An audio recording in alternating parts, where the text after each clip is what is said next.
Welcome to Dr. J's Prescription for Health. We will get started here in a minute. We're waiting for everybody to jump on. It is beautiful in Iowa.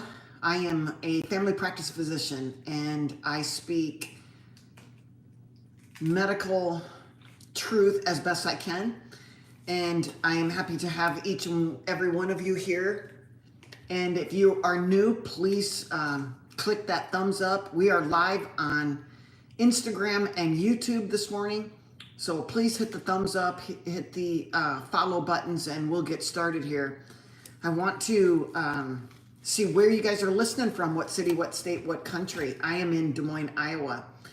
I am a family practice physician. I've been practicing for 27 years.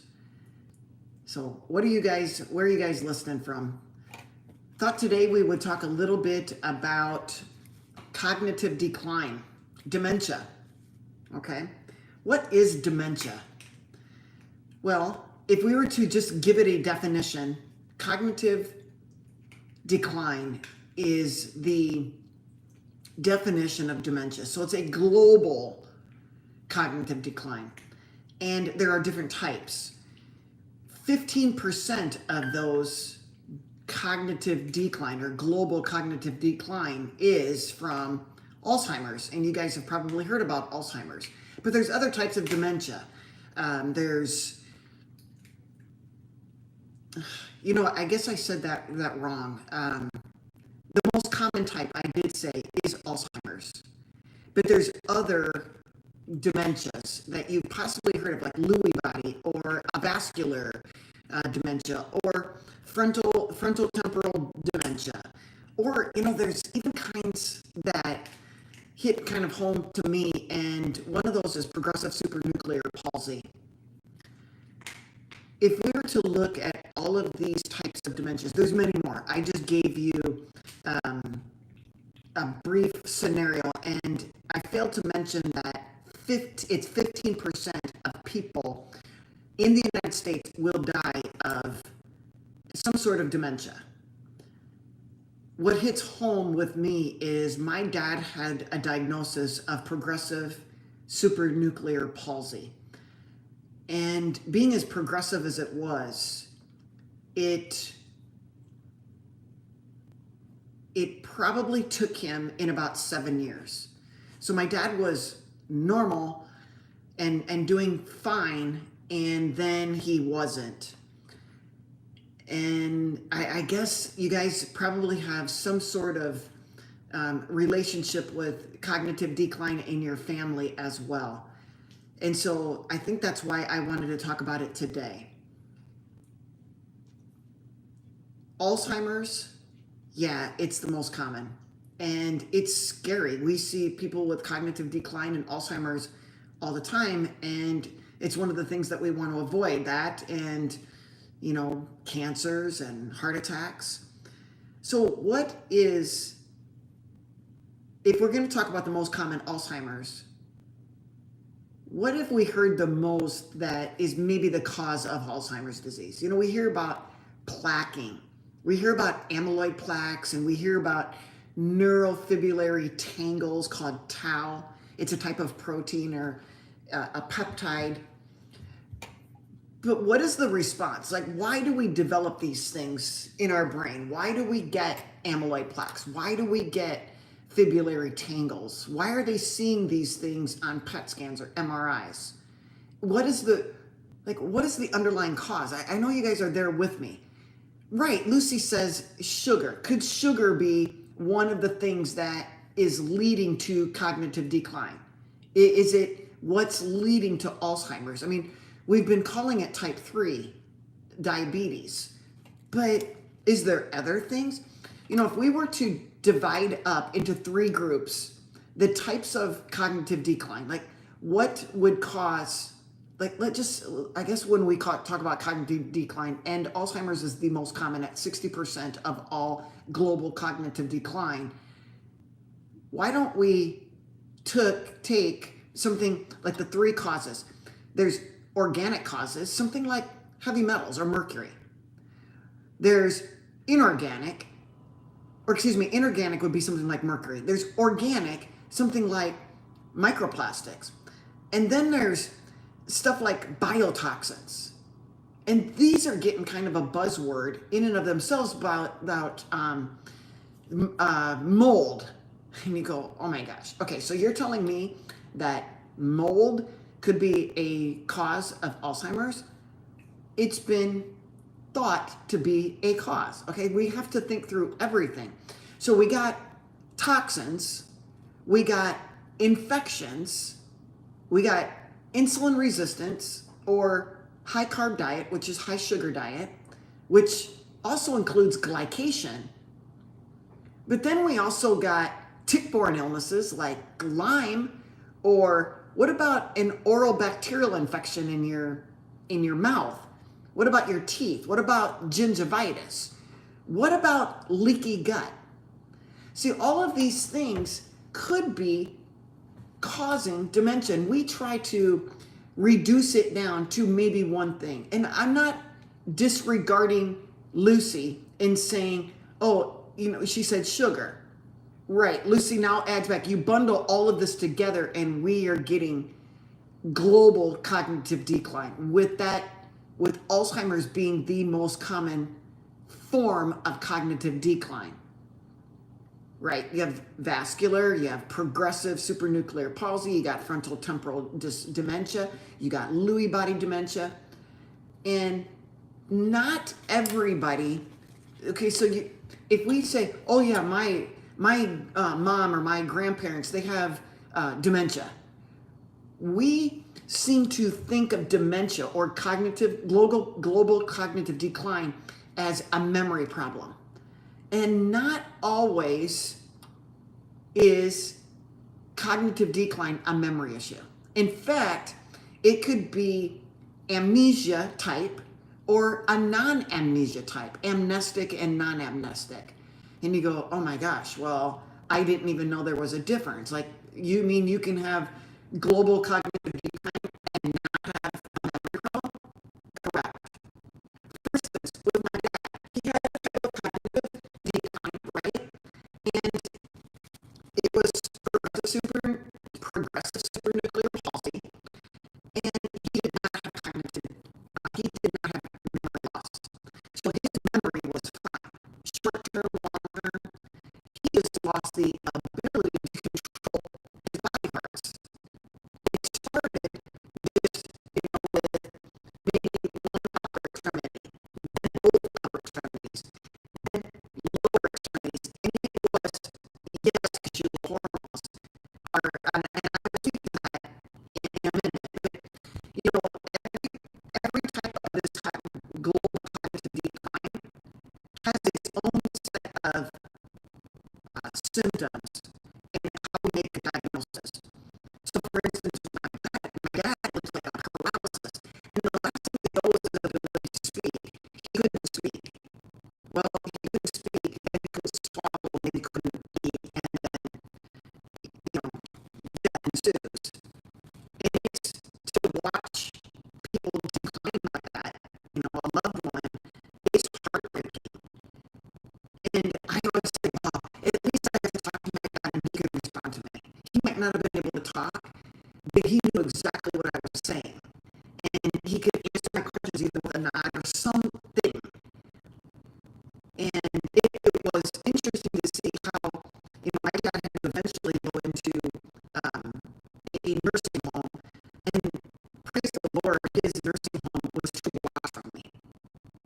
I remember moving into my home and saying, maybe within 2 years, I started noticing that they were building 2 blocks away from me, and I thought, what is this going to be? And it was a nursing home. And I thought, oh my gosh, well, that's surely going to decrease my home value by having a nursing home 2 blocks away. Guess what? God had other plans. He had other plans.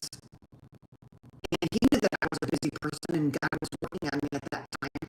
And 6, 7 years later, guess what? My dad had to go to that nursing home. How convenient was it for me to just be able to run over there when he called me? Because he's stuck on the toilet, or they didn't change his brief, or he wanted to get up out of the chair. Eventually, he couldn't use his phone. was no like, Siri, call Malea. None of that. Okay? And, Okay. oh, hold on. Siri's actually calling Malea here. Sorry. I have an iPhone sitting beside me. That was funny. A little bit of entertainment here. But, you know, we seem to clump all of our dementia cases into Alzheimer's, and I think that we maybe need to think about that. And so you guys are starting to, you know, bring up, I can see your comments, and yes, I think hormones can be a big part of it. I think estrogen plays a role, decreasing estrogen. I think decreasing testosterone plays a role. I think low vitamin D plays a role. I think low B12 plays a role. I think all of these things play a role. And each one of these problems has more problems to it. For instance, if a female went into went into menopause rapidly and she declined with her estrogen very rapidly, she's at higher risk of dementia. And you say, well, the answer is, well, let's go on hormone replacement as soon as we go into menopause. Well, that could be an answer, but I think you guys know me well enough that, you know, there's other things that are involved with that low estrogen or that low testosterone besides simply let's just put us on a plant-based hormone replacement therapy that they say is bioidentical. It is not. You might be confused. You might believe that it looks like your hormones that you used to have, but they're not, because you can't compare plant-based with animal-based. We're an animal, we are not a plant, but yet we're using plants, hormones, their cholesterol, their products for us.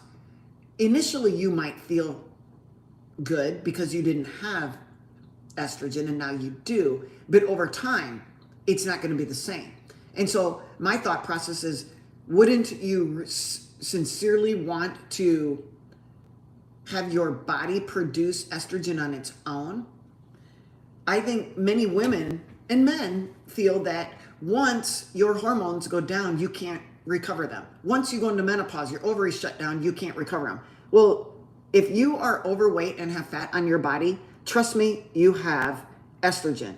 Estrogen is stored in our fat. That is why men who have elevated fat content on their body, basically their fat is acting like a little ovary. Their testosterone is aromatizing to estrogen.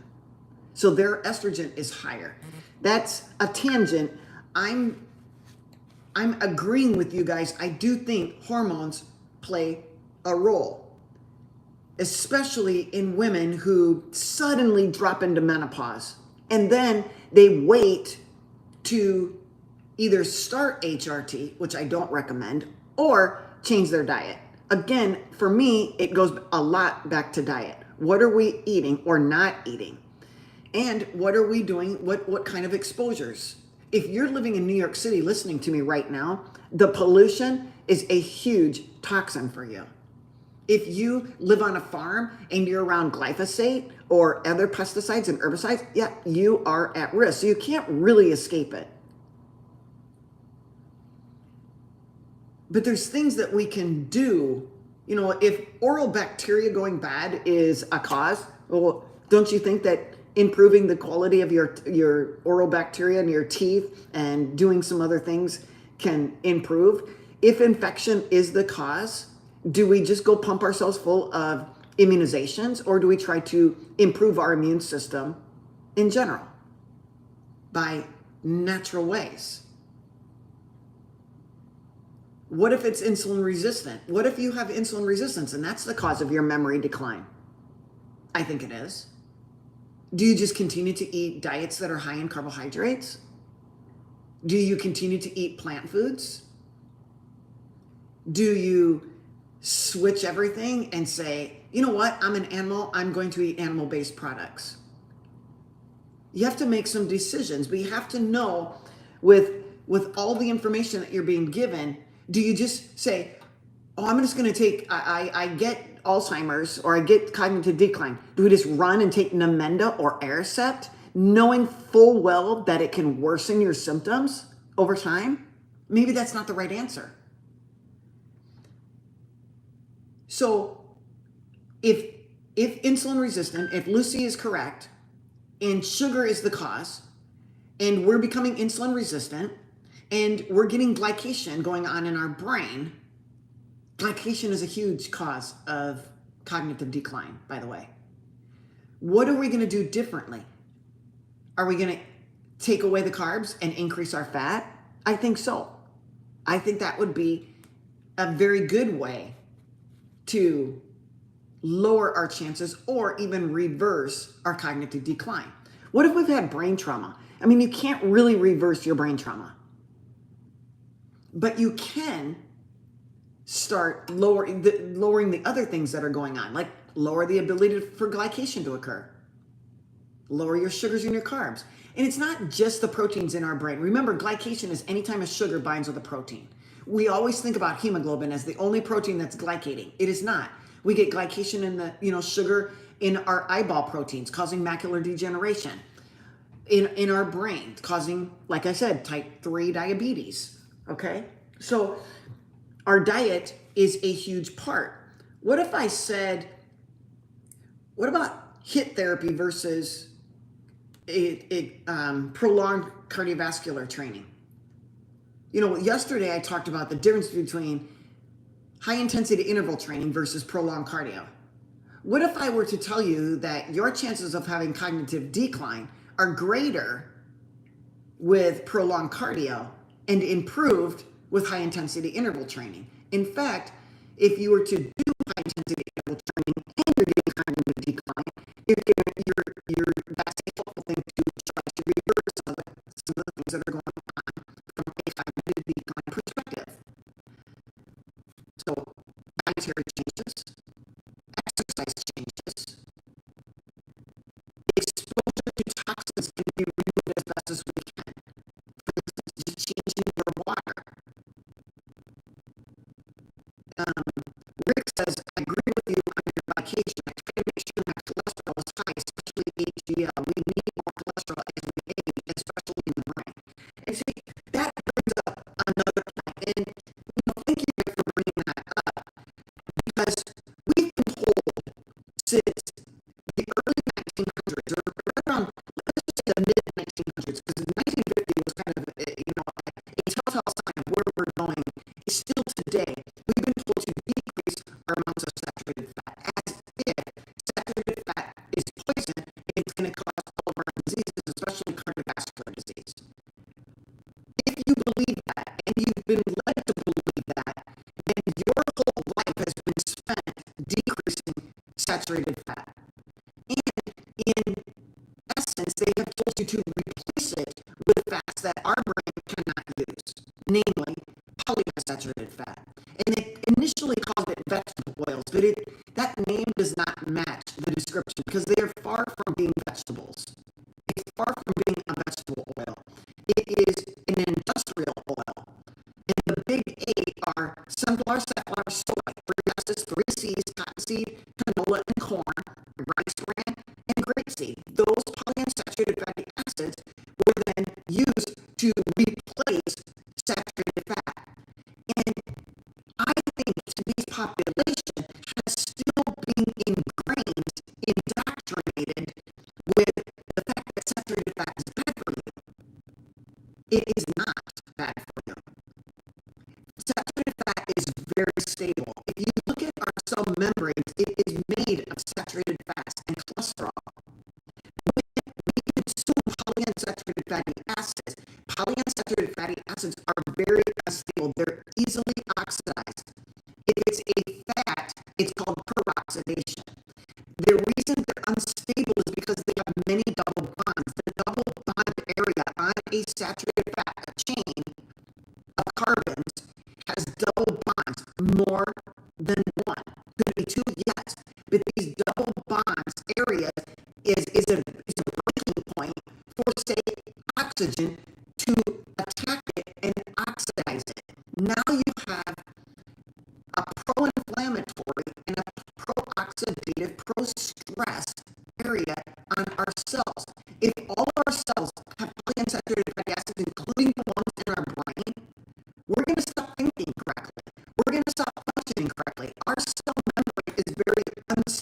and now it risks being killed. Cell death.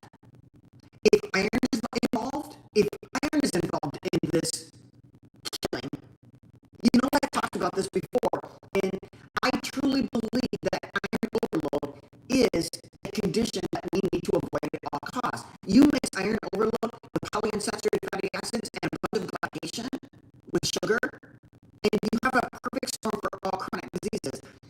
The reason I wanted to talk about cognitive decline today is that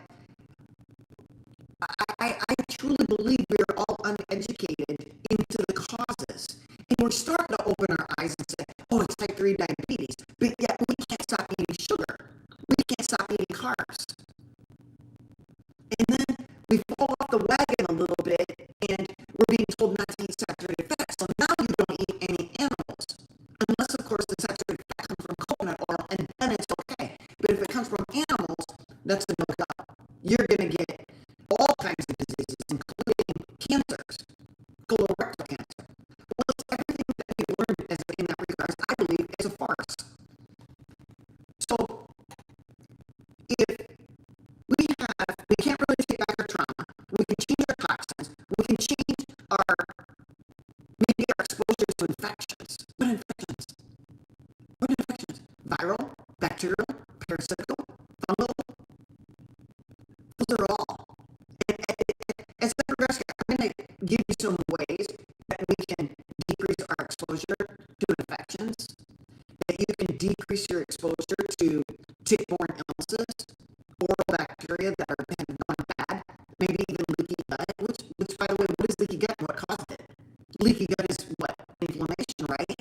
In our gut from the foods we're eating, that instead of like tight junctions, we got gap junctions, and now stuff in the inside of our bowel go to the outside and lead to what? Joint pains, skin changes, skin reactions.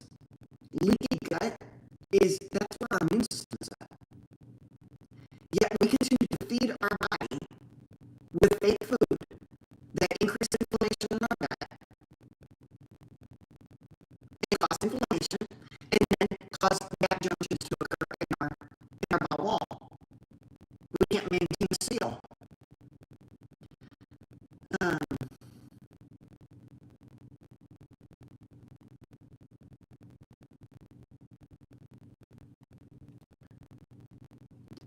Do you realize none of what you're saying can be undertaken? What do you mean undertaken? I don't know what you're saying. Help me out. I'm live right now on Instagram and YouTube, so if you guys got questions, put a QQQ if you have a question. Try to keep it concise. It's hard to read with a small print. If you have a family history of Alzheimer's, is that the end-all be-all that everyone has Alzheimer's?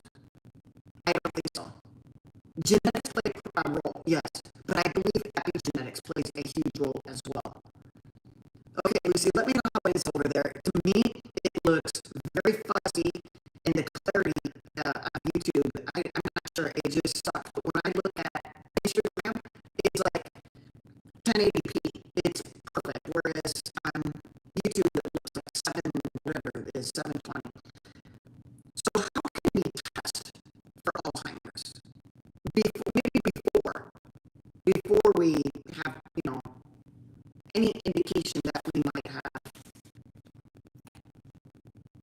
a chance of getting cognitive decline and Alzheimer's. Well, most of you have heard about ApoE. ApoE2, 3, ApoE4 being the most common. And think through this, guys, do we actually check ApoE? Should we be checking for ApoE? Do you really want to know? Some of you say, oh, I guess I want to know, because I can maybe do something about it. And some of you say, I don't want to know, but I'm going to do something about it. I'm going to change my ways. I'm going to start sleeping better. I'm going to get rid of toxins in my home, like fragrances and your laundry detergent smells, and all the smelly things that are in our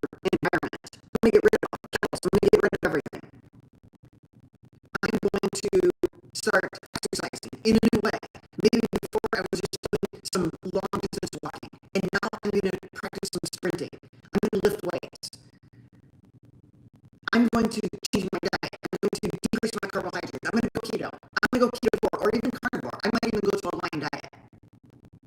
These are the things you can do. And when somebody tells me that, hey, this is impossible, you can't undertake this, I don't believe that. I think there's a lot of things you can do. This is just one disease. This is just one, maybe metabolic. Because you remember when I told you that not all cognitive decline has to be amnesia, it has to be a memory loss. What if it's not amnestic? What if it's not amnesia? What if it's, I still got some wits about me? And usually, the non-amnesia kind, where you don't completely lose your memory, you're just like fogginess, that's metabolic. And that metabolic is inflammatory. And those people are likely to have positive ApoE. The non-amnesia people versus the amnesia people, you would want to think about like the mycotoxins, like fungal elements. And you completely lose all knowledge. But again, these things can go back and forth. I don't want to put written in stone like, oh my gosh, well, she doesn't have any memory problems. She definitely doesn't have type 3 diabetes. No. Metabolically speaking, I think everybody's at risk for cognitive decline. Whether or not it's Alzheimer's or not, that's a different story. But if we want to keep our brains sharp, I don't think that you continue to feed the toxins, continue to feed the insulin resistance, continue to feed the infections. And these infections, by the way, these bacterial, these viral, these parasites, these fungus, what do they live on? What do you think they're living on? They're living rent-free in your body. Why? Because you're feeding them. What do they feed on? They love sugar. They love probably fiber, which is a plant which is indigestible. They're eating these things. Your microbiome is fermenting your indigestible crapola in your gut. Can I check my... I don't know if... Is that better, you guys? Is that better over there, Lucy? Let me know if is this sound better on YouTube? I think at some point we're going to have to figure out how we can get, because YouTube always has a problem. Sometimes Facebook has a problem, but Instagram rarely has a problem, and that's why I like to stick with Instagram for sure, because you guys can jump over there. But let's go back to our blood work. I don't know what the reverberation is, Lucy. I can't. I'm not sure. Yes, I'm sorry, Rick. I apologize for that. So going back to the blood work. So yes, we can get an ApoE. If you think that there is a chance that you have Alzheimer's or you have a risk factor for Alzheimer's, there's 4 blood tests. And I wrote them down, and I don't know them by heart, so I did write them down. So you're going to see, I'm going to have to read them to you. The first one is p-tau 217. P is in Paul, tau. Remember the tau the tau proteins, these peptides that cause neurofibular tangles? You can check now for a blood test called p-tau 217. Another one is GFAP, G-F-A-P. So G, F is in Frank, A is in Apple, P is in Paul. The other one is NFL. You won't forget that one. NFL, Nancy, Frank, Larry. The other is an A to beta 42-24 ratio. I know. But these are the tests, and you can look them up. You just Google them. These 4 blood tests for Alzheimer's. Can you check them? And when should we check them? Well, maybe you check them now. You're not quite 50 years old. And then maybe in 5 years, you check them again. If you're over 50, 60 years old, maybe you're checking it every two years. Again, you have to ask yourself, am I going to check it and work myself up? Oh my gosh, it's going to be 2 years. I'm going to check it again. I don't know if even me personally wants to go checking these things. I'm going to do the things that are going to help. I'm going to try to avoid toxins, whether they be environmental or things that I'm adding into my home. And I'm going to try to avoid infections. Well, that means my immune system's got to be up. Am I going to be pumping myself full of chemicals? Absolutely not. I'm going to allow my immune system to build up on its own. I'm going to try to avoid anything that Lucy says, I thought about getting these tests. They aren't cheap, so I opt not to do it. Just going to do all the things that will help me not get type 3. Exactly. So if, you can avoid insulin resistance. You can get rid of your carbohydrates. You can try to avoid glycation. And glycation of sugar on proteins. You can also avoid advanced lipid end products, lipid oxidation products. So the PUFAs can get oxidized. The hemoglobin or proteins in our body can get glycated. And these end products, advanced oxidized end products and glycated end products, advanced glycated, the AGEs and the ALEs. These are the end products that are increasing our risk of chronic disease in our body, inflammatory, stressed, oxidized parts of our body. Okay? So one of the things that I do like to talk about is changing your water. Filter your water. It's so easy. Do I think we should lower our cholesterol? No. And Rick says, what about the HDL to triglyceride ratio for cholesterol? I think that's a great way of determining it's the triglyceride to HDL ratio. You want them 1-to-1. Cholesterol is not our problem, folks. You can eat all the cholesterol you want. Your body will maintain homeostasis by stopping to make more cholesterol. Homeostasis, your body wants to stay even. It wants that. So the fact that you're lowering cholesterol in your body, your brain needs cholesterol. Your brain and your body need fat. If we are lowering it with drugs, we're actually increasing our risk of cognitive decline, among other things. There's so much more. When we give, especially a statin, we are blocking normal biologic processes or physiologic processes in our body.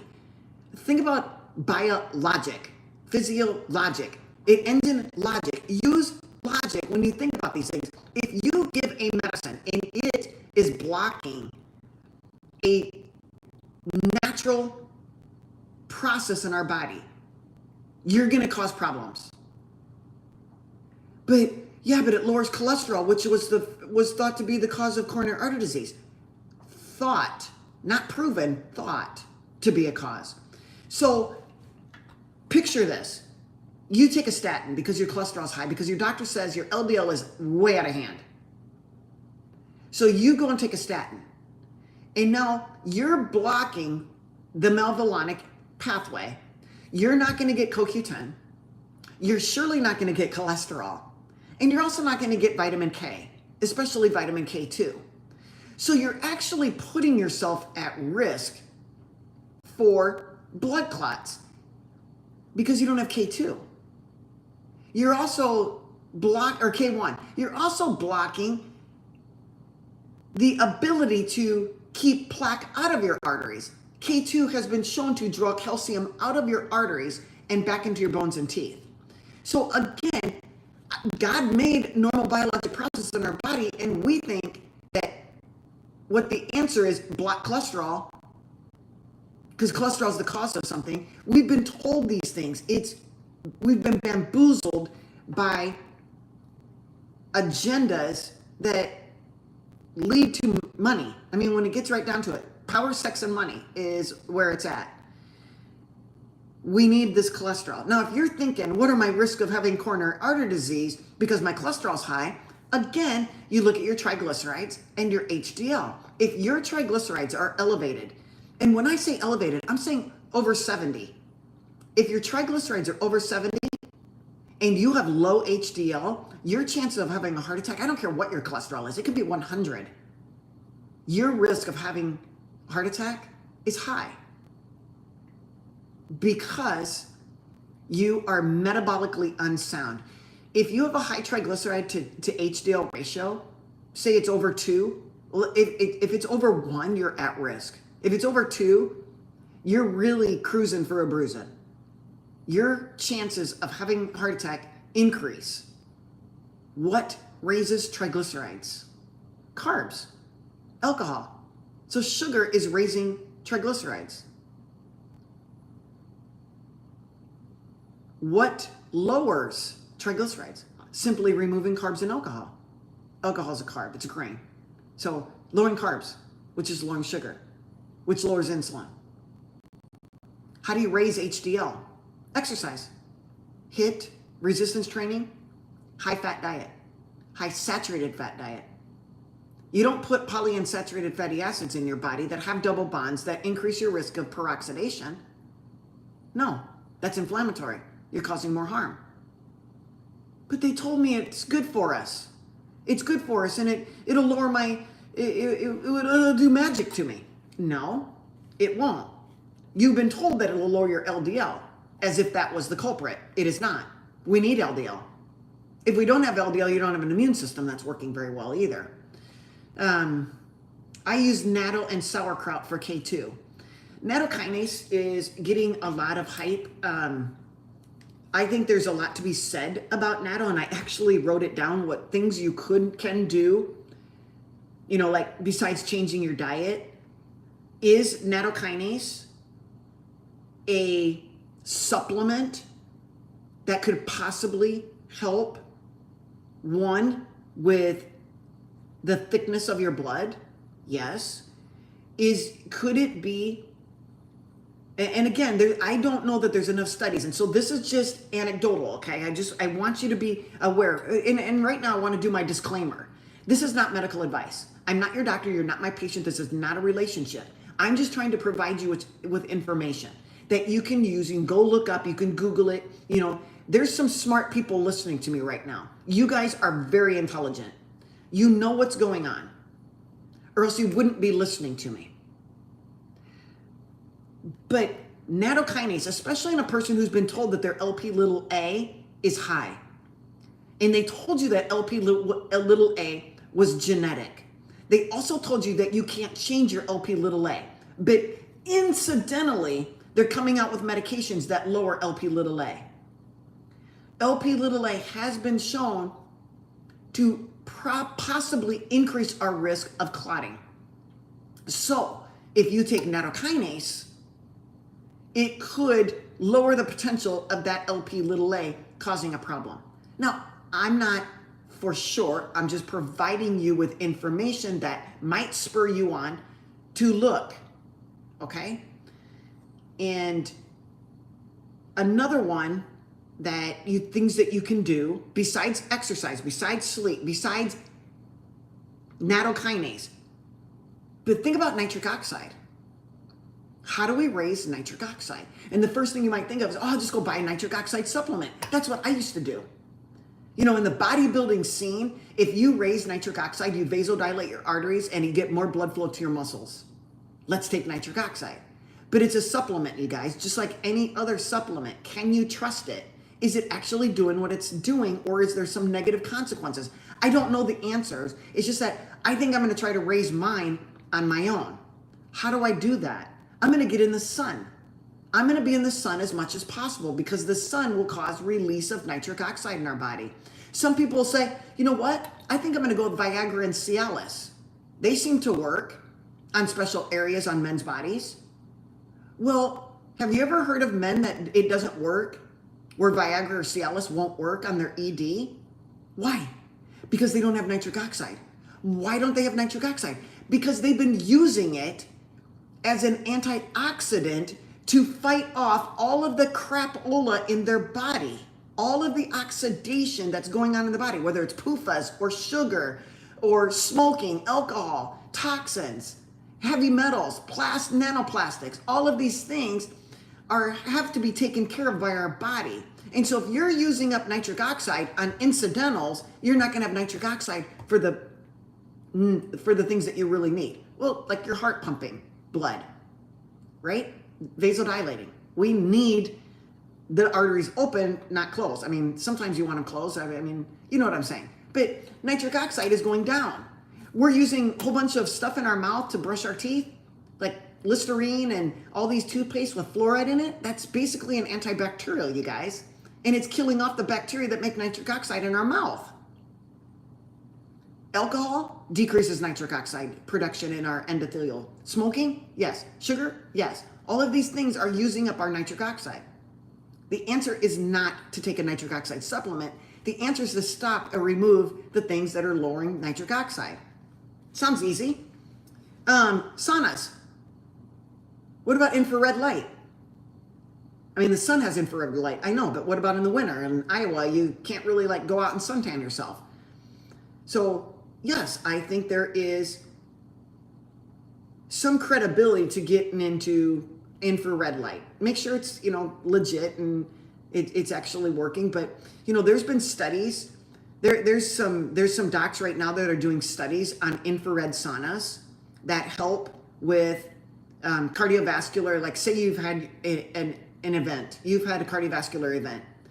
And most of the time as doctors, we'll put you on a beta blocker, we'll put you on digoxin, we'll put you on 2 different types of blood thinners. We'll do all these things when some other docs are doing studies, N of 1, and you really can't say, these studies are observational. They can't be randomized clinical controlled trials because what if they don't work and the person ends up dying because they didn't go on a beta blocker? So you can't really do a study. Yes, the person can sign their life away. I'm good with it, you guys. I'm good. That's a good point, Rick. I'll get right to you. But so where was I? I was on the I just lost my train of thought because I'm trying to read your guys' comments. Try to put QQQ in front of it so I know that it's actually a question. So I don't have to. Some of you have really a lot of you're writing a lot and it's hard for me to read at this, and try to, because they're spinning so fast. I can't read it all. Okay, so let's just review so it helps me rethink things. What can we do? We can lower our exposure to toxins. We can lower exposure to infections. We can decrease our carbs. And yes, carbs raise triglycerides. So we can lower our carbs. So we can avoid or limit our exposure to getting insulin resistance, which eventually leads to type 2 diabetes. Okay? We can change how we treat our oral bacteria. Maybe we go to a fluoride-free toothpaste. Maybe we don't use mouthwashes that are, antiseptics.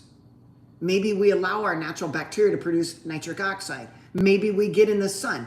We sleep better. We get in infrared saunas. Maybe we just get in a heated sauna where we're sweating, where we're releasing toxins.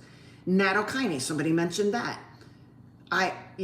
Maybe, just maybe, there's a place for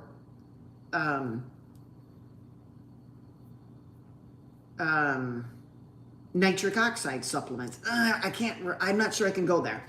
And then what if I told you that we want to optimize glutathione? Why? What's so great about glutathione? If you guys can rewind back 5 years to COVID, and everybody was talking about glutathione and NAD and NADH, all of these antioxidants, vitamin C, increase your vitamin C. Take 5,000 to 10,000 milligrams of vitamin C. Why? Because these are antioxidants. Glutathione being a master antioxidant that's produced in our liver. Now, what if you have bad liver? Well, guess what? You're not going to have very good glutathione production. Well, what's wrong with my liver? Well, how do you know? Did you check? Is it all fatty? Do you have insulin resistance? Do you have a bunch of toxins that are in your body? You see, the liver being the master organ is going to be, a production or lack thereof of glutathione. So do we take a supplement that might help increase glutathione? I'm not saying take glutathione. Again, that's synthetic. And now we go down rabbit holes where whether or not is what we're doing to ourselves with synthetic vitamins, minerals, antioxidants, all these things. When our body can make them naturally, our body will make glutathione if it had the right amino acids. Are you going to get the right amino acids on a vegan diet? No. What if the amino acids that you need, cysteine, methionine, glycine, glycine, What if you need those amino acids and you're not getting them because you're on a vegan or vegetarian diet? You're putting yourself at a disadvantage. You're also lowering your B12. Oh, no, I take that. I'm going to take the supplement. There you go. You're going to supplement with something in order to stay on your diet that needs to be supplemented. That means that diet is not a real good diet if it needs to supplement. If you're on a ketogenic diet, keto, ketovore, carnivore, lion, supplements are not necessary because you're eating a nutrient-rich diet instead of a nutrient-deficient diet. You guys know that when we have low vitamins, it's going to be a problem, and B12 is one of them, or the B vitamins. But that kind of goes back to the health of your red blood cells. And that kind of goes back to what causes red blood cells to be not so healthy. And then that leads me into the iron overload. And it's just all of these things confound and compound each other, causing chronic diseases. And I just wanted to just talk about one, but it gets my brain talking about a whole bunch of other things, because I started out just talking about Alzheimer's and cognitive decline and what we can do or what causes it. What are some treatments? We're coming up with some good thoughts, but fixing all of these things, one, could seem a little dismal, but maybe changing one at a time. Maybe it's smoking for you. Maybe it's alcohol for you. Maybe it's high sugar diet for you. Maybe it's no exercise. Maybe it's not getting outside and you're under the blue lights all the time.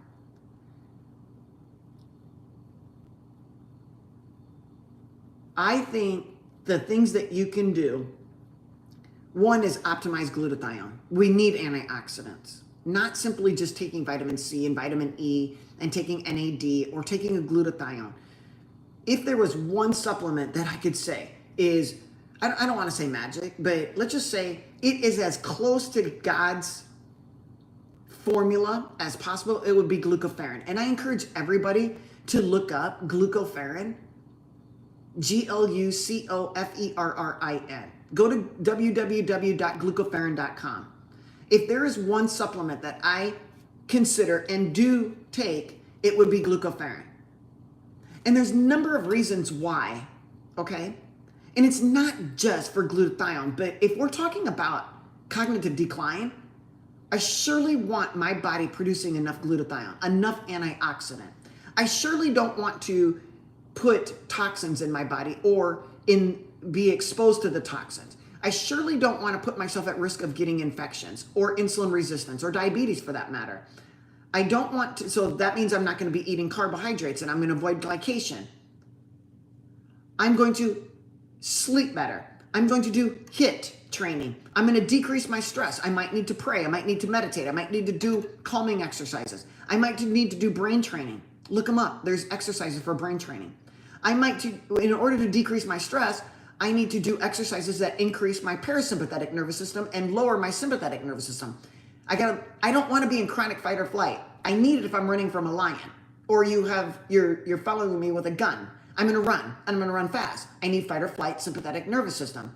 But then when I get to safety and I start calming down, I need parasympathetic to go up. Sympathetic nervous system is using up all of my nitric oxide, by the way. I don't want to use up my nitric oxide on stress or on fixing oxidation of polyunsaturated fatty acids. I don't want to use up my stuff. So I'm not going to put that stuff in my body. I'm going to maybe think about targeting some supplements. If I know that cognitive decline can be related to low B vitamins, I could consider supplementing with B vitamins. Am I promoting that? I am not. I'm just walking you through some logical things. I might say, if vitamin D is low, and I know that vitamin D is brain health, and I know it also helps with my immune system, could I consider vitamin D supplement? Yes. But what else raises vitamin D? And here's a deeper thought. What is lowering the vitamin D? Are you a large person with lots of fat, and your vitamin D, which is a fat-soluble vitamin, is getting stuck, sequestered, walled off in the fat so you can't absorb it? It's all sitting out there. You can't absorb it. You'll take 10,000 units of vitamin D and can't use it. So now we got to think about, how do I get rid of the fat? Well, that fat is probably polyunsaturated fatty acid fat. So it's pathologic fat. I know fat is it seems like it's all pathologic, but there's worse pathologic fat, and that's PUFA fat. PUFA fat is very hard to burn. When PUFA fat gets in our cells, we already know that it causes cell destruction. If PUFA fat gets in our cells and iron gets in our cells, we got a major storm occurring. And then you add glycation to that. I know, I keep going on and on. What about some targeted hormone replacement? If, when we first started, somebody mentioned estrogens, if estrogen is the problem, do we simply take an estrogen, a bioidentical hormone? What about your low testosterone men? What if you simply go and take testosterone? It's synthetic. We're putting things into our body when our body can actually make it themselves. How?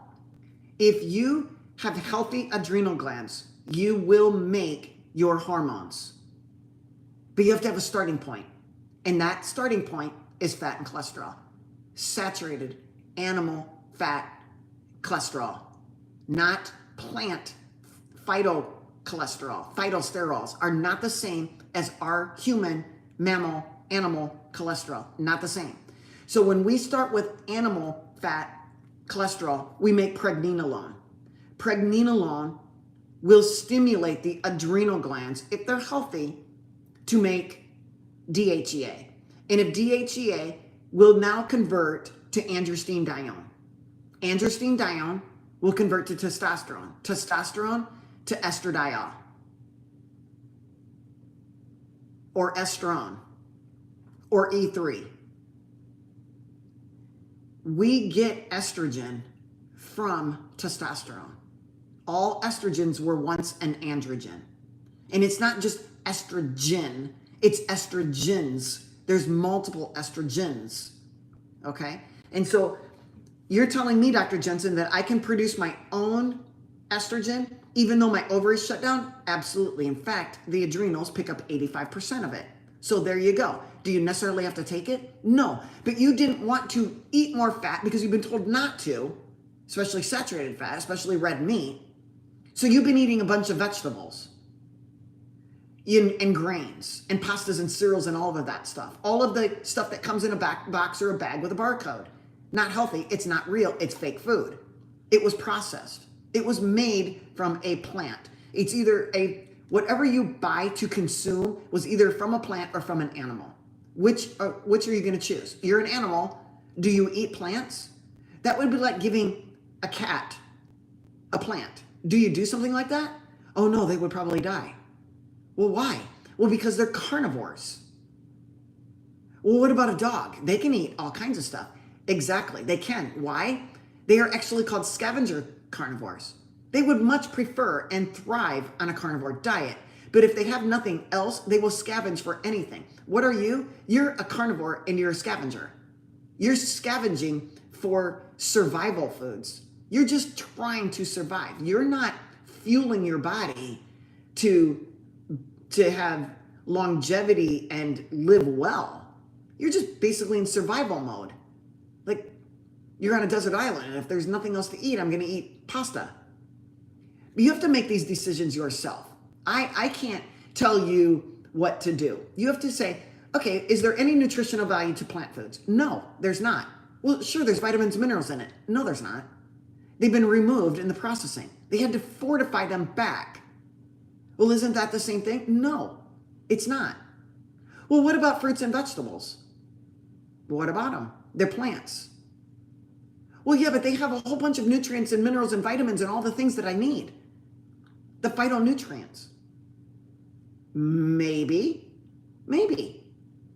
But what about the anti-nutrients that they have? Did anybody ever consider the anti-nutrients? The oxalates, the phytates, the lectins, all of those things? Nobody ever considers those. And what if the anti-nutrients block the absorption of what you think are phytonutrients? So the things that are so-called good for you are being blocked for the things that the actual plant produces, and that you're unable to absorb the good stuff. So again, why would I put that in my body? And again, here, you talk about fruit. Fruit is fructose and glucose, right? It's a combination of those two sugars. And fructose is highly toxic to our liver. Well, there goes our production of glutathione. It sure does, because fructose is the number one cause of fatty liver disease. I thought you said it was alcohol. No, alcohol is a cause, but fructose is even more. Fructose and alcohol are about one and the same when it comes to fatty liver disease, which is now called MASH, metabolic associated steatohepatitis. MASH. See, they give these fancy names to confuse you, when all they have to do is say, stop drinking alcohol and eating fructose. But I can handle fructose. How do you know? Well, because I'm skinny. Oh, you're skinny on the outside and you're fat on the inside. Have you ever had an ultrasound of your liver, or an MRI of your liver, or a DEXA scan of your body to see where your fat content is? I know all these things. It's crazy, right? Rick says, my HDL to triglyceride ratio, it's actually triglyceride to HDL ratio was less than 1, so it's 0.5, yet my general practitioner tried to prescribe very high dose of statin. I'm going to see a lipid specialist to ascertain whether I have fluffy or small, light cholesterol deposits. Well, you can get, everybody who's listening right now can get an NMR test, a nuclear magnetic resonance imaging test. You can check what size your LDLs. If you actually think that your LDLs are the problem, and you've been told now that it's not just the LDL number, it's now the size in the number. So if I got the light and fluffy ones, I'm fine. If I got the small and dense ones, I'm not so fine. What causes them to be small and dense? Do you even need to check and spend the money with the lipid specialist and getting the lipid test, the advanced lipid testing? Do you need to do that? Look at the triglyceride level. If your triglyceride level is low, your small dense LDLs are likely low. They're low. You see, a small dense LDL is an LDL that has been glycated. It's been damaged or peroxidized. It's been damaged either by sugar or PUFAs, causing the development of small dense LDLs. So if you don't put those things in your body, the chance of you having small dense LDLs is pretty low risk. If you say that you're going to take a statin and you're going to lower your LDL, do you think the statin says, I think I'm just going to lower the small dense LDLs? No. The statin is going to just lower LDLs across the board. It's going to lower some big guys, and it's going to lower some small guys. Now, picture this. Our lipoproteins, LDLs, and HDLs, they carry things. They carry cholesterol. They carry proteins. They carry things, and then they go through our body, and they dump off, and they become smaller and more dense. And then the HDL comes, it picks them up and takes them back to the liver where they're recycled and used again. But if those small dense LDLs at the end of the dump off, like the train track, dumping off at each stop, if you have sugar or PUFAs in your body, those are the things that attack that small dense LDL and oxidize him. So is there a test that measures oxidized LDL, or you just want to know about the small dense? Because you're going to have small dense LDLs because it's the end of the train track. But are they oxidized or not? Are they glycated? Are they peroxidized? These are the things you might want to know. But even if, Rick goes and gets the exam and the NMR, and let's just say that you do have a whole bunch of small dense LDLs. Is it your decision to take a statin, knowing that taking a statin for primary prevention for 10 years might get you 3, 4, 5, maybe a week's increase in longevity? So your lifespan will be added 7 days, 7, for taking something for 10 years. For primary prevention. I didn't say secondary prevention. I didn't say you had the first heart attack. I'm saying you've never had one. Your LDL is 130. You take a statin and you take it for 10 years, it just bought you 7 more days of life. In the meantime, you have cognitive decline. You have muscle aches and pains. You don't have any CoQ10. You're at risk for strokes.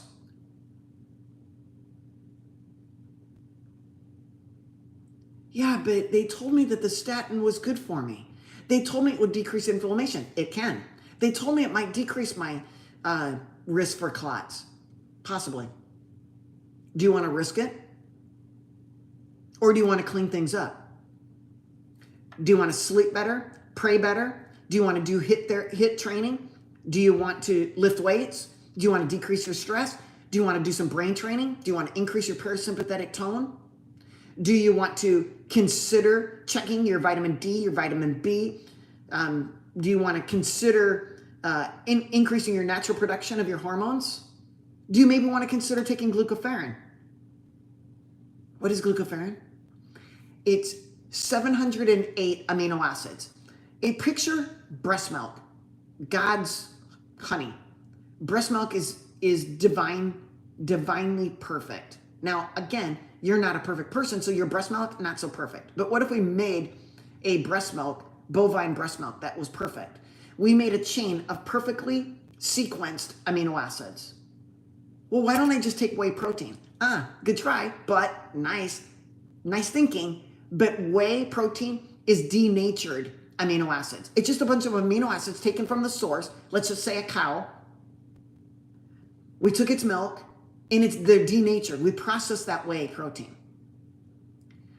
I'm thinking we need to stay away from anything that's been processed or denatured. So let's just say that this is what it is, and we take this chain of perfectly sequenced, bound together amino acids, not randomly thrown into some powder or made into a powder. But we're going to bind each amino acid by sulfur. Amino acid and a sulfur bond and an amino acid. Well, what's the sulfur for? Well, remember when I was talking about earlier that there's some causes to Alzheimer's or maybe even cancer or a lot of chronic diseases in our body? And we mentioned viruses and bacteria and parasites and fungus. Well, what is sulfur good for? That's better than fluoride. Yeah, exactly. Sulfur is basically kills parasites, kills bacteria, kills viruses, kills fungus. That's where the sulfur comes in. Then it has a trivalent chromium in it. Oh, Dr. Jensen, you're really getting complicated. I know, but not really. What if I told you that chromium was a magnet for heavy metals, especially iron? Iron being a problem because it's killing our cells inside. Why? Because it's building up. Why? Because we're eating fortified foods and plants. We have a buildup of iron in our body. We've been doing it for decades. If you're 20, that's 2 decades.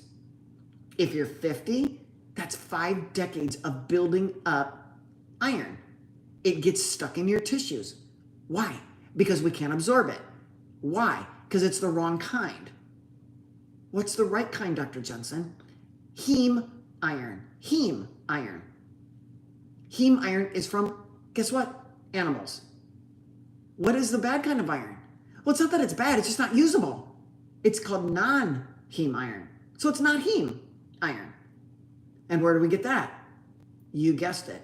Plants and fortified foods. Synthetic. Are you on a multivitamin? That's synthetic non-heme iron in there. Get off of the multivitamins. You don't need the multivitamins. Eat real food. Could that look like for you personally? Fruits and vegetables and meat and dairy and eggs? Yeah, it could. For other people, they'll say, I'm not going to take the chance. I'm just going to avoid all plants. I don't want any non-heme iron. And plus, I don't want the sugar, especially fructose, which is damaging my liver and my brain for that matter. There's a lot, you guys. There is a lot. If you are one of those, you're thinking, I say, I want to check myself for, Alzheimer's dementia, then maybe maybe you want to know. I kind of go back and forth. I'm kind of neutral. I don't think I want to know.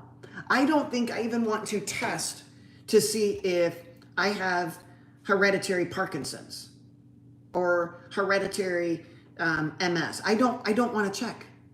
I don't want to check these things, even though I have a strong family history. So you're just going to play Russian roulette? Well, not really.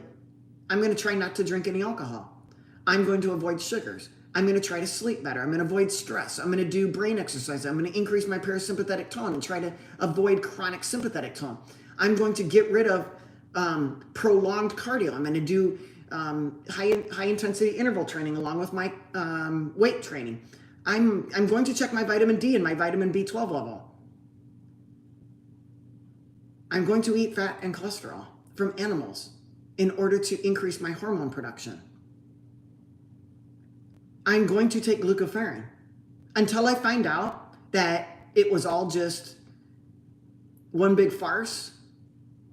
Until I find out or don't find out, I'm going to continue taking it. And my family's going to take it.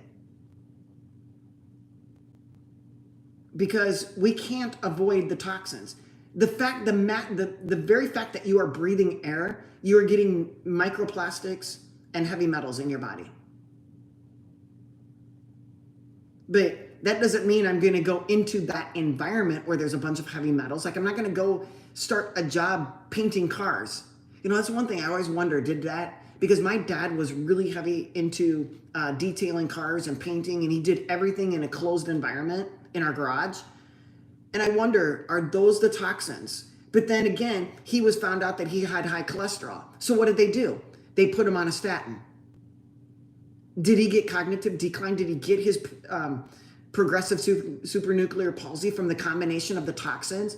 And, you know, maybe he did have insulin resistance. My dad was an athlete. He was, you know, a runner. He lifted weights. He did all these things. But what if he was skinny on the outside and had fat on the inside? What if he had visceral fat? What if his liver wasn't detoxifying because it had no glutathione production? All of these things. I know I want to try to figure it out. But a coulda, shoulda, woulda does not bring my dad back. But I can help you guys, you know, provide information, get your brain thinking logically about things. Is there an agenda? But, you know, you guys could tell me and say, but Dr. Jensen, there's so many studies that say that you know, the cause of coronary artery disease is LDL. And I'll say, have you really looked into it? What studies are they? Are they peer-reviewed? Are they meta-analysis? Are they a meta-analysis of a randomized clinical trial? Or was it paid for by pharma? Or what if it's not? But the people who did the study actually have ties to these things. You can look up all of that. And honestly, there's not been a study that has ever proven. Right now, we're still hypothesizing. You can form a theorem, but it's not been tested over and over and over again. It's just not there. And you say, Dr. Jensen, well, what about your carnivore diet? Not there. No studies. But what you do see anecdotally or observationally is people are reversing their disease. I've had some of you I consult with who told me that you actually went, you're on the fence. The doctor made you so nervous that you actually have to consult with an online doctor to make sure that what you're doing is okay. And here's what you did. You were 300 pounds and you're now 165. You had type 2 diabetes and now you don't. You were on metformin and Jardiance, but now you're not. You did have high blood pressure. You were on lisinopril and now you're not, and you don't have high blood pressure. You were having muscle aches and pains and joint aches and pains, and now you're not. You weren't sleeping good before, and now you are. You didn't have any energy and you wanted to sit on the couch all day long, and now you have more. So you've reversed and changed a whole bunch of things in your life for the better, and you go to your doctor and they look at your cholesterol and say, you tell them all these things. They didn't even say congratulations. They didn't pat you on the back. They didn't give you a hug. They didn't say good job. They just said, how did you do it? Well, I started following carnivore diet. Oh boy, now you just opened up a can of worms, okay? Now you got them saying, you know what? You're gonna kill yourself. You better stop that diet now. Stop it now. and you need to take the statin. Did you see your cholesterol? Did you see your LDL? They're both high. I go, but doctor, didn't you look at my triglycerides? They're like 40. And did you see my HDL? It's 89. What about that? You know what? You're on your own. I don't think that our ideals meet. So I suggest that you find a new doctor. I mean, just like that. They just dismissed you. You reversed everything. Your diabetes, your obesity, your high blood pressure, all of these things, your energy level, you're sleeping better. You look like amazing. And they said, you better stop that carnivore diet. It's going to kill you.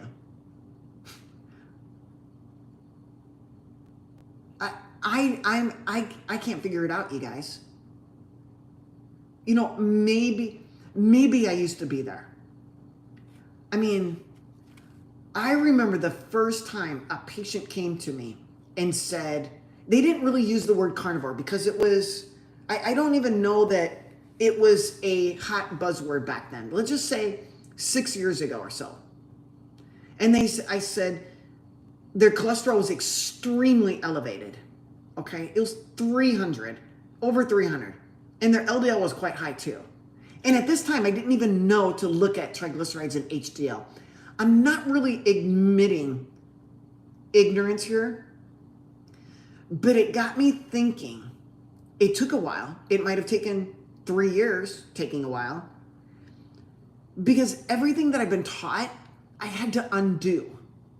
I had to undo all of the thinking that medical school taught me, residency taught me, all the doctors in my life taught me that cholesterol was the problem of coronary artery disease and stroke, cardiovascular disease. Just this one reductionist thinking down to. And so when this patient came to me and said, I'm not going to take the statin. And you know, me, I'm one of those say, okay, don't take the statin. But then at the same time, when I flipped the coin over, it was like this. Well, don't come running to me if you go back out in the parking lot and you have a heart attack. Don't say I didn't tell you so. Okay. And we kind of both laughed about it. I didn't really pressure it. But the next time they came in for their cholesterol, I said, listen, if you're eating this meat diet and your cholesterol's high and you're not going to do anything about it, why do you keep checking? And there really wasn't a good answer. And I would have been happy with, well, I just want to do it. I mean, it doesn't really, you have high cholesterol, it'll pay for a lipid test. I just sincerely wanted to know like what their thought process was. And at the time, when you have such an intimidating doctor standing before you, you can't think straight. Like they probably had a perfectly good reason why they wanted to monitor it. Maybe they did know about triglycerides and HDL and I didn't. Maybe they didn't want to exercise for a while and see if it lowered their HDL. Maybe they wanted to play around with the fat intake in their diet and see what their HDL would do. You know, there's all these things, you know, that you know, we get wrapped up in. And I used to think, oh my gosh, that guy's kind of weird. He's only eats meat? I mean, what does that look like? I mean, really, I didn't eat very much. I've always been kind of thin, except for when I was in college, of course. And I wouldn't even say it was fat. I was just chunky. I was just kind of a chunk. I lifted weights. I did the thing. I was in every sport you could think about, and I was good. But I held some body fat. I wasn't fat by any means, but, you know, I was just a chunky girl. Not really chunky, but you get what I'm saying, okay? But now I'm kind of on the thinner side, and, you know, I've gone through my bodybuilding years and done all these things, and, yeah, I've lost all of my fat pads. Where's those fat pads? In my face. I got fat pads everywhere else, not in my face, in my neck, and in my arms, and all of that. Yep. Decreased. And yeah, some of you guys might say, yeah, you look like a vegan. No, trust me, I'm not. I wouldn't even touch a vegetable. I once 3 years ago or so, or 2 years ago, I watched this video. It's called Plants Are Trying to Kill You by Dr. Anthony Chafee. The next day, gone, all plants, minus coffee. I still drink coffee.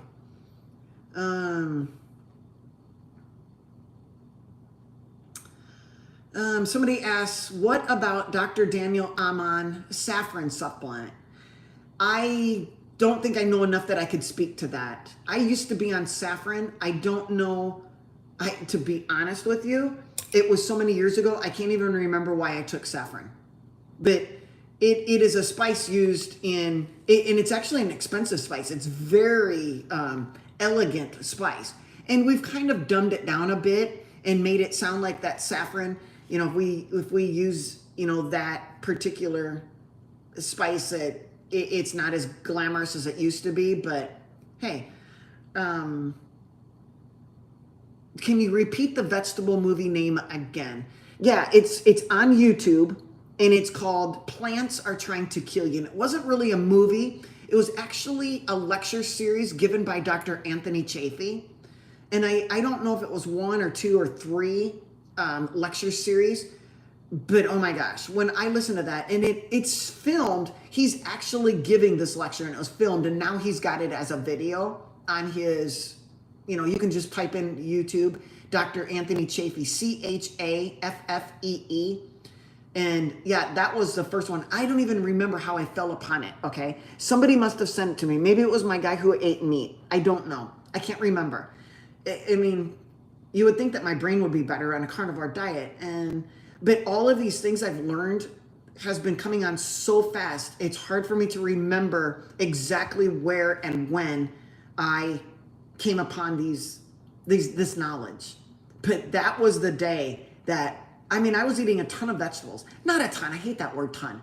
I would eat a vegetable at every meal, whether it be a salad or like spinach and green beans, broccoli, asparagus, maybe a little bit of cauliflower every day.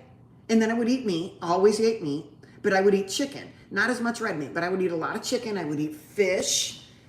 And now I start looking back and I think, I didn't get any heme iron. None. I didn't have eggs because I really, not that I didn't like them, not that I didn't think anything was bad, I just didn't take the time to eat them. I would eat chicken and vegetables and tuna every meal. And part of that, I didn't even eat fat because they told you fat was bad. So you can see where I had to undo so many experiences. As much as you, but maybe more because I had intensive indoctrination. Imagine going to medical school for 4 years and then residency for 3 or 4 years. You were indoctrinated intensively for 8 years. Make a diagnosis, give the appropriate medication. That is what we were taught. And where did I get my nutritional advice? Well, you see, many of you know this. I was a bodybuilder.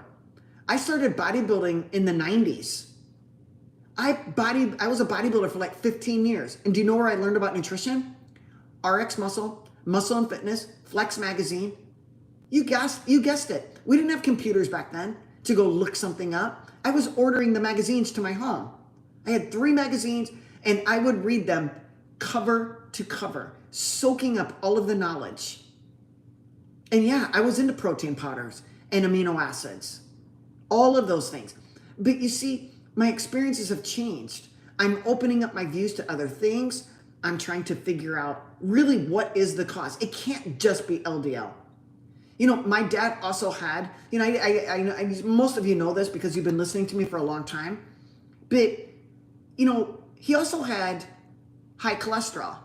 And prior to getting his progressive supranuclear palsy, he had heart disease. He was running one day at the noon hour. I was in college. I was in medical school. I was in I don't know what year it was. I was in medical school.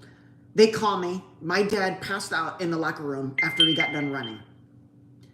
And they took him to the hospital. And then they ended up transporting from his small little Iowa town to Des Moines, where I was. And this doctor, cardiologist, who saw him was also a runner. And my dad told him the story. He's like, how can this happen? I was a runner. So they said they were going to do an angiogram on him. So they did an angiogram on my dad. 5 vessels completely blocked, 100%. The LAD, the left main, the circumflex, the RCA, all of the main arteries were all 100% blocked. The doctor who saw my dad was also a runner.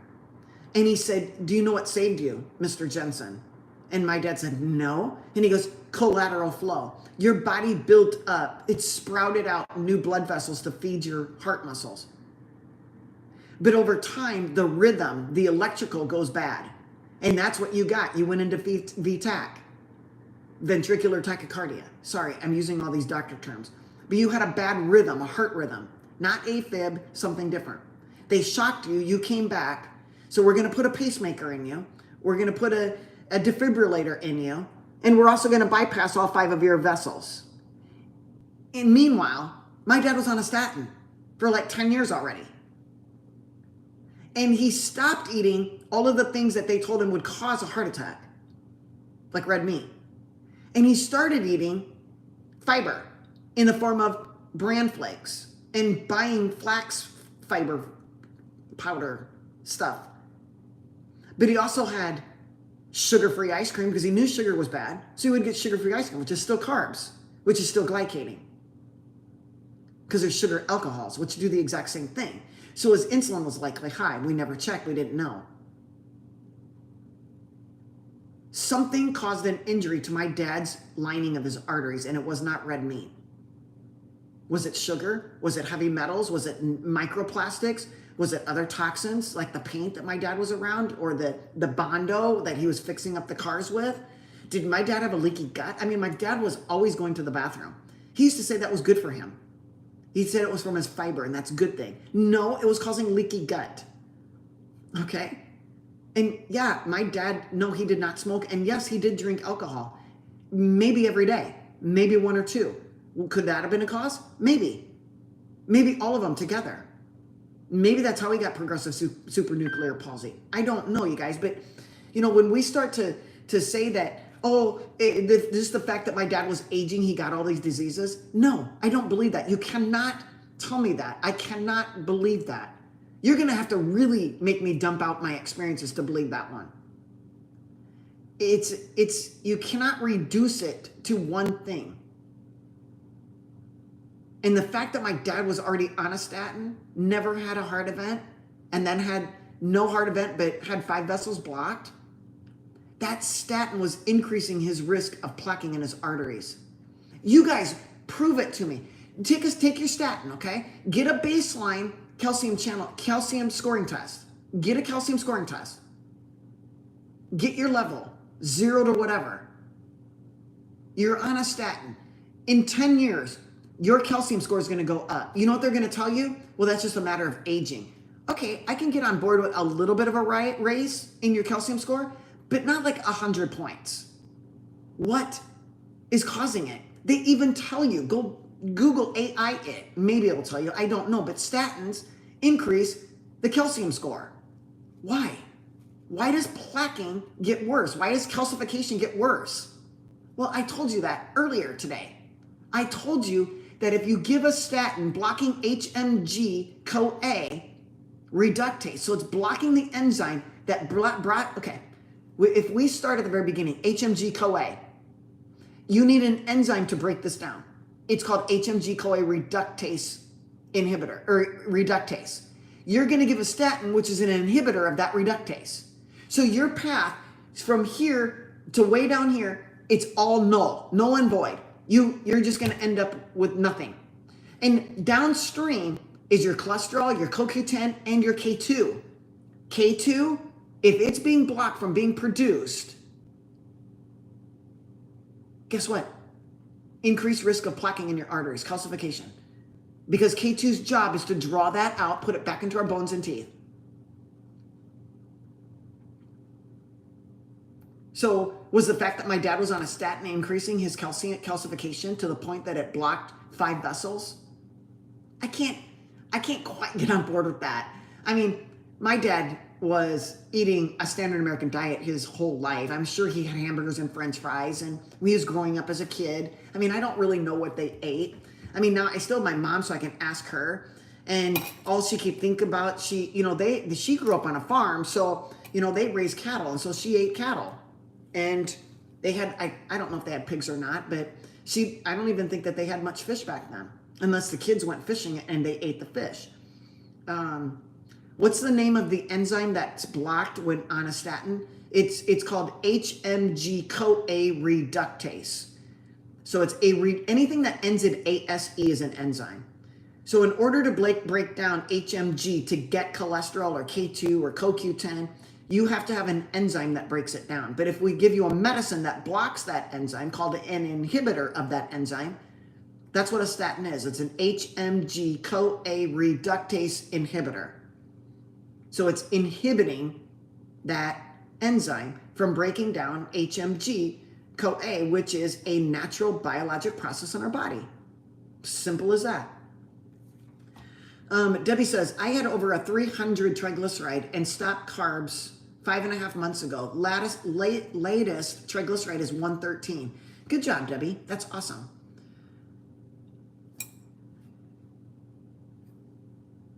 Let's see. I'm looking over here. Is seasonal fruit okay and natural? Well, it depends on what you define as natural. I think all of our fruit of today is made in a lab. Every seed that we have was made in a lab. I mean, just think about it. We have sweet navel oranges. We have cotton candy grapes. These are not heirloom seeds that we made little grapes out of that were sour. Now everything is sweet. They're more full of glucose and fructose. So no, I can't get on board with anything fruit-wise, but you can. That's fine. If you choose to eat fruit seasonally and you don't have diabetes and you're not worried about fatty liver disease, then those are the decisions you have to make for yourself. I don't want to tell you what to do.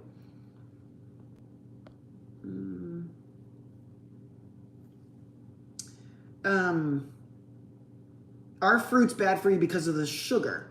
I would say that is a big part of it. It is. But there's also anti-nutrients in plants that block the absorption of other things. Let me give you an example. If we eat plants and they're full of oxalates or phytates, oxalates and phytates can block the absorption of calcium, magnesium, vitamin D, selenium, iron, like any iron. What about heme iron? It'll block the absorption of even amino acids. So I always give the analogy is I'm going to go spend $30 on a filet mignon and I'm going to get some asparagus on the side. Well, you just turned your $30 steak into $5 because you can't absorb all of the amino acids and the nutrients, even the heme iron, because you put a plant with phytates and oxalates next to it. You might say, you know what? Yeah, I'm okay with that. That's fine. All I'm doing is just giving you some information. Lucy, maybe you need to screen some of these things for me because I'm not reading the YouTubers because of the negativity and the rudeness over there. I'm not going to acknowledge you if you want to be like that. And eventually we'll get you gone. Lucy says, yes, she is great. Have a consultation with her so you can have her read your labs. If you guys are interested, I do have consultations available. You can email me at IronLadyDoc, IronLady, IronLadyDoc, DOC, at AOL. We can sign up for a consultation. If you're interested, get me your last labs. We'll go over them line by line. If you're eating carnivore and your cholesterol went up and you want to just get reassurance, you want to go over everything, I'm here for you. If you're not any of those and you say, Doc, give me your opinion on what my health status is, because my doctor says I'm fine because all my labs fall in the normal range.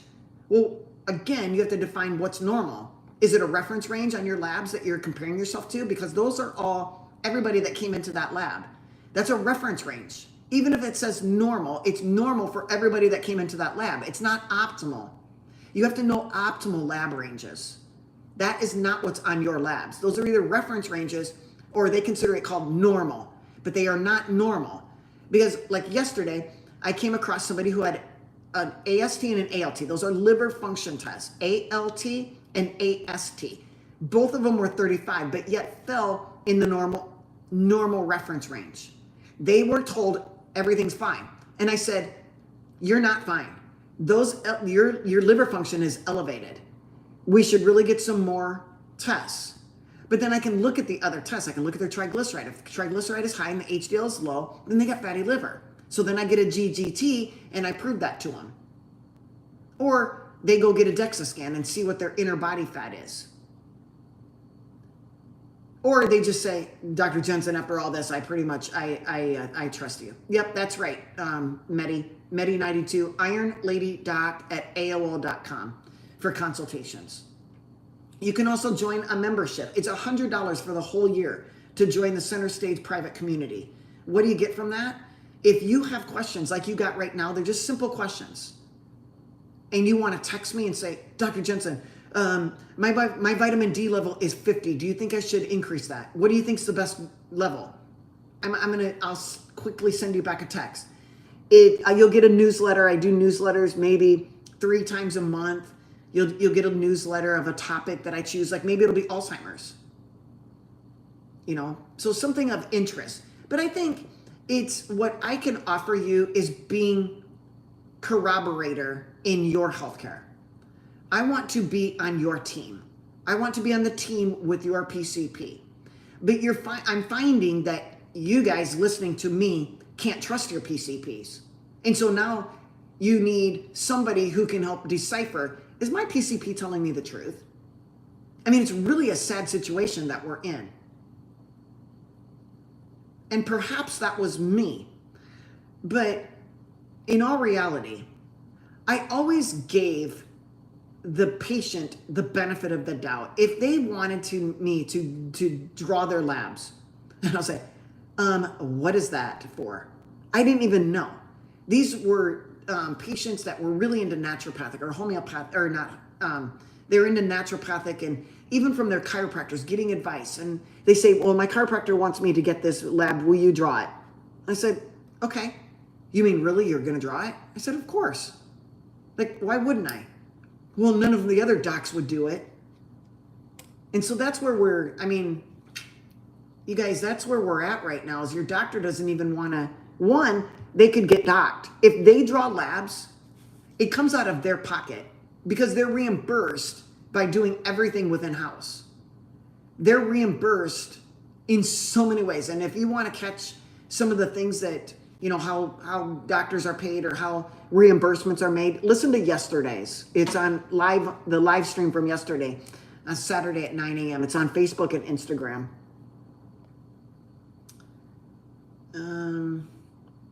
Okay, Lucy, you guys have a great day. We are just checking to see.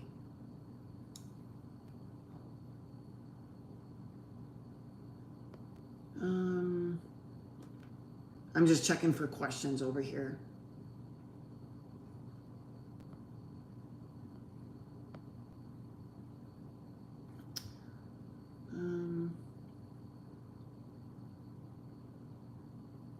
Here's one from Nobody Special, and it's not really a question, it's a statement. I read a study done in Korea where people on statins had a higher incidence of heart attacks than people with the same readings that weren't on statins. And there are studies ongoing in this regard.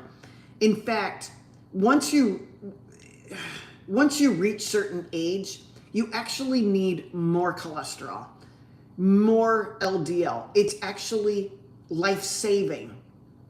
And so these studies that are showing high incidences of heart attacks, it's not, I don't know if it's actually from taking the statin, or is it that the person continued to eat a crapola diet and they simply just built up enough plaque and then it closed the arteries, or they developed a blood clot. So we have to go a little bit deeper. It's hard to just analyze these studies and say, okay, you're on a statin, it actually increased your rate of heart attacks. It's just, that's too broad and too hard to put into a container and study. Because one of my favorite analogies is a person who has no blockages. So their arteries are clean and they still had a heart attack. Why? Well, the most likely cause is a blood clot. Why? So you test, you get their coagulation factors. Well, they didn't have a blood clot disorder. They weren't factor V. They didn't have prothrombin mutation. Everything looked good on that end. Well, how did they increase their risk of having a blood clot? Well, there's many ways, but One that I always come back to, and it's fatty liver disease. Visceral fat is dangerous fat. Visceral organ fat is dangerous. So if you have fatty liver disease, your fat wrapped around your liver produces hormones. All fat produces hormones. It's considered an endocrine organ, the largest in some people. And so this fat, visceral fat, produces hormones that are worse than your subcutaneous fat, your jiggly fat. The jiggly fat might produce adiponectin, which is actually a good hormone. But this bad hormone that's produced by fatty liver, the fat that's visceral fat, produces a hormone called tissue plasminogen activator inhibitor 1. I did not sneeze, or that is exactly what it is. It's hard to explain, but plasminogen activator inhibitor. So something is inhibiting tissue plasminogen activator. It's inhibiting that. The hormone tissue plasminogen activator inhibitor is the hormone that's produced from visceral fat. So it's going to inhibit TPA. TPA breaks down clots. So you just inhibited TPA, a natural chemical in our body. You just blocked it by your visceral fat. So could people who have heart attacks from a blood clot also have metabolic disease? And so we always say that the biggest cause of coronary artery disease or cardiovascular disease, the biggest cause of a heart attack is diabetes. Diabetes is insulin resistance. Insulin resistance means elevated insulin. Elevated insulin causes fat to be deposited on our body, including around our liver.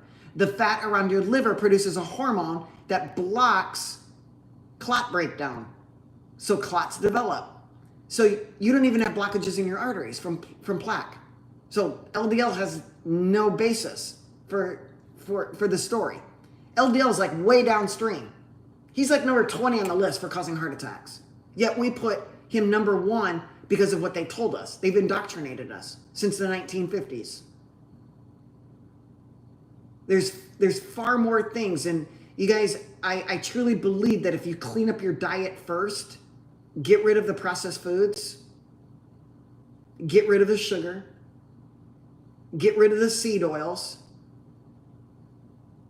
you're on your road to recovery. Sleep better, lower your stress, maybe not, take glutathione.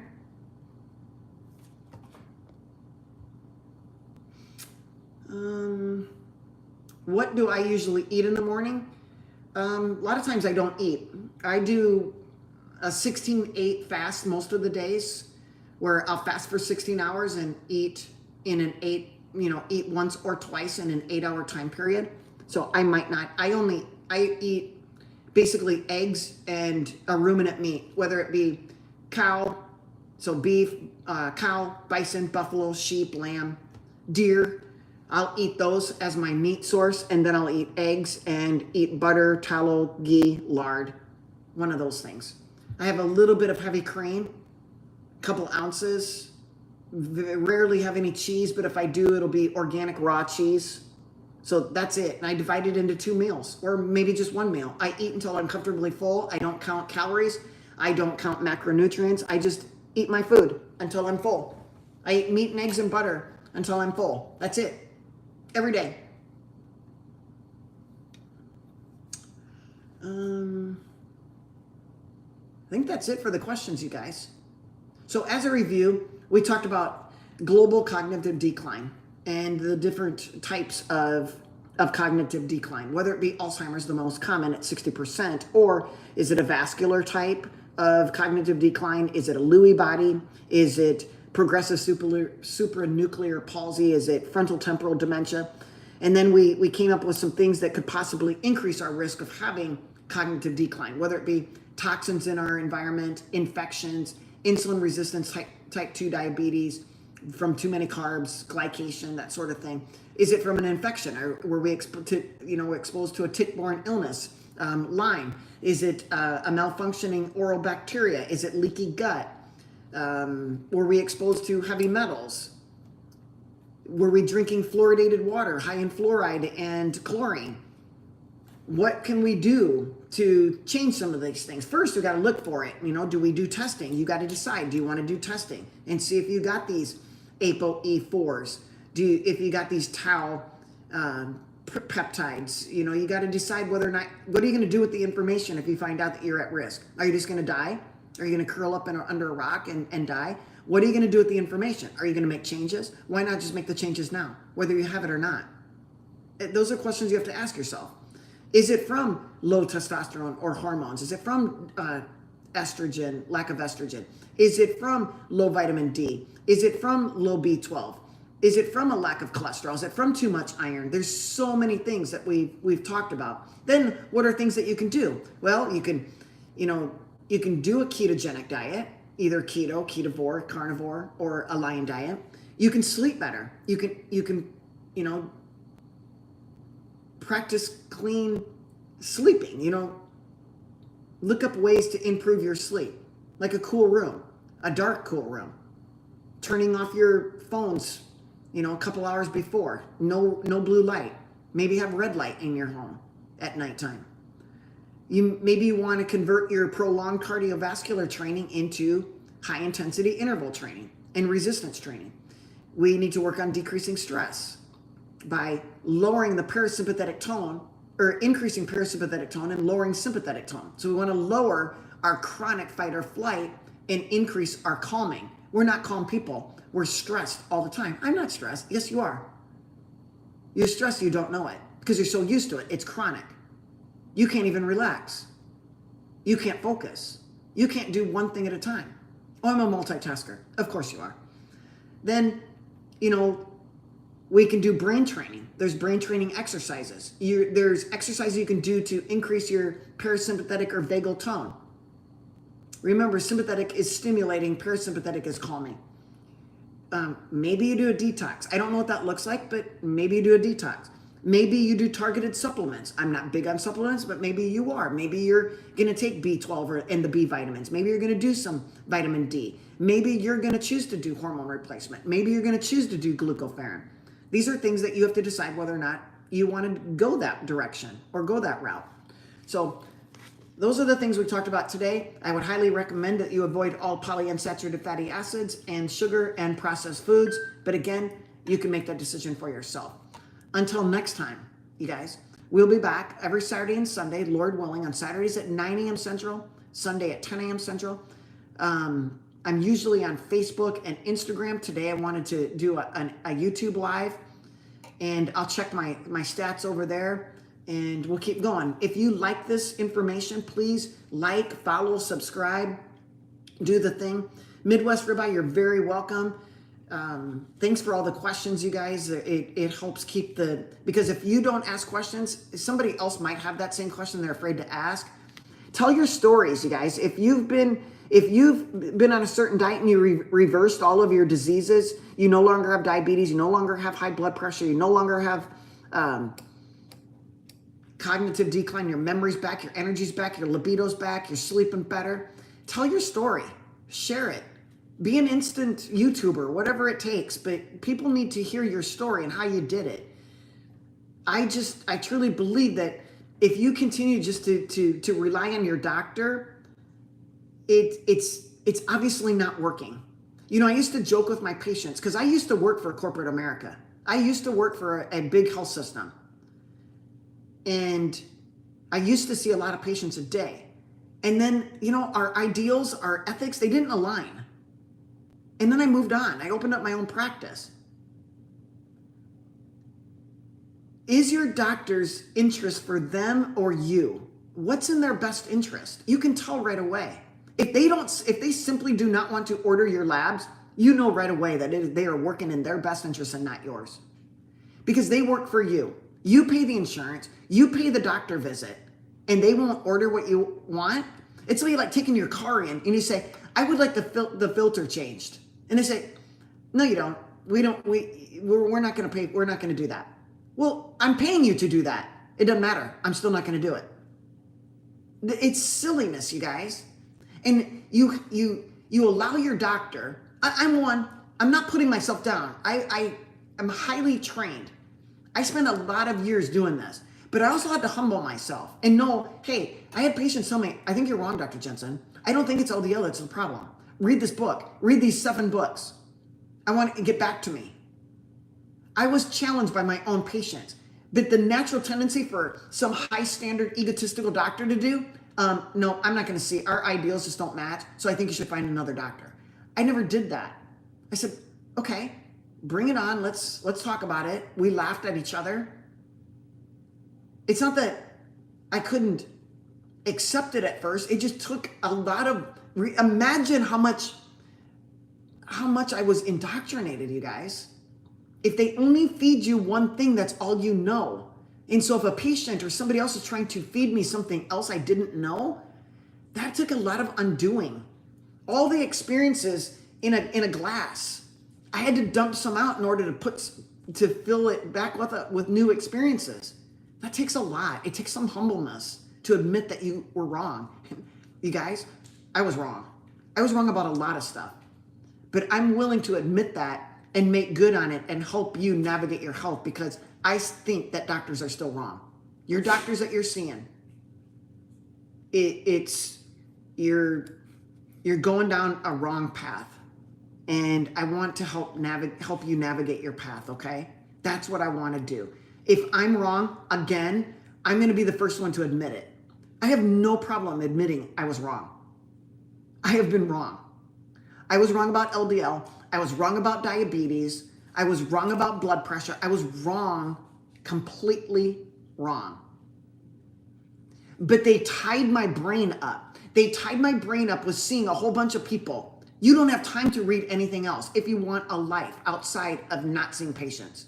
I didn't read journals. I didn't read anything. And the journals are paid by pharma. So why would I read a journal? That's more indoctrination. It wasn't until God put me in a position where I'm seeing 10 patients a day instead of 40 that I had time to read the 7 books that patients were bringing into me. Read this one. Let me know what you think. Read this one. Let me know what you think. Well, here I am teaching you guys, or just opening up your minds like they opened up my minds. All I want to do is open up your thought process and see. If you're completely resistant after all of the information, at least you have the information in order to make a decision good for you. Plain and simple. But you can't make decisions, good decisions, without information. If somebody says, do you want me to buy you a bond or a stock? Your financial advisor asks you that question. Well, I don't know. I don't even know what they are. How am I supposed to make a decision on which one I want to buy if I do not know what they are? I can't even define them. I'm making this up. But you see, there are people that wouldn't know the difference between a bond or a stock. Which one is more tax happy for you or not? You know, which one's going to be more volatile? Right? There's so many things, and you didn't have enough information to make it. Then you know what you said? Well, whatever you think. Whatever you think. You're my financial advisor. Well, they didn't teach you anything. They didn't give you any information to make a good decision. That's what we're doing. We're just robots. You trust your doctor to make the decision for you, and they've only been taught one thing. They're like saying, well, do you want to buy a bond or stock? Well, you know what? We're just going to buy stock. This time we're going to buy a bond next time. Well, did you have any reasoning behind that? No, just sounded good. That's what I've been taught. Diversity. Just keep your stock, your portfolio diverse. Well, that you're not going to do any other? No need. That's just like what the doctor is doing. Your LDL is 130. Here's your statin. No thinking, no nothing. Well, how did you come to that conclusion? Well, that's what I've been told. That's what I learned. Well, where did you learn it from? I don't know. It's just over time. Okay. All right. You guys good? We'll see you back next Saturday and Sunday. And maybe there'll be a midweek. Depends on how busy my schedule is with consultations. Okay? So you guys have a wonderful day. See ya.